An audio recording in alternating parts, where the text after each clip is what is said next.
সময় তুমি যে একটা বড় সিনেমার পক্ষে লেখো কি হবে?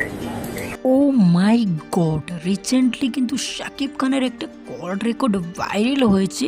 তো চলুন বেশি দেরি না করে আমরা শুনে আসি। তোমার চাইতে সেই জায়গাটাকেই বাড়ি দেওয়া হচ্ছে। শাকিব খানকে উঠতে দেওয়া যাবে না। শাকিব খান হচ্ছে যে সবচেয়ে বড় সিনেমা, তাহলে বুঝতে পারবে না ওরা। একটা বিরাট চক্রান্তের ব্যাপার রে বাবা। আচ্ছা আচ্ছা, জি। তাহলে কি এই চক্রান্তটা কারা করতেছে? সুপ্রিয় দর্শক, এই কল রেকর্ডটা আপনারা লাস্ট পর্যন্ত দেখতে থাকুন।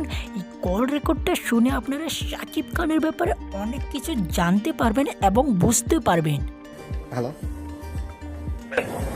সে যদি আমার ওয়াইফ, তোমার ওয়াইফ তোমার কথা ছাড়া কোথাও যাবে?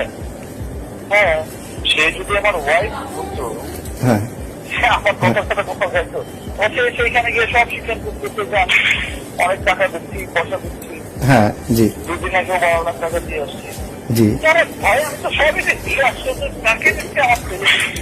হ্যাঁ জি, ছেলেকে দিচ্ছি। সো গাইস, আজকের এই ভিডিওটি এখানে এন্ড করছি। যদি ভিডিওটি ভালো লেগে থাকে তাহলে ভিডিওটিতে একটা লাইক এবং চ্যানেলটি সাবস্ক্রাইব করে আমাদের সাথে থাকুন। তো গাইস, সবাই ভালো থাকবেন, সুস্থ থাকবেন।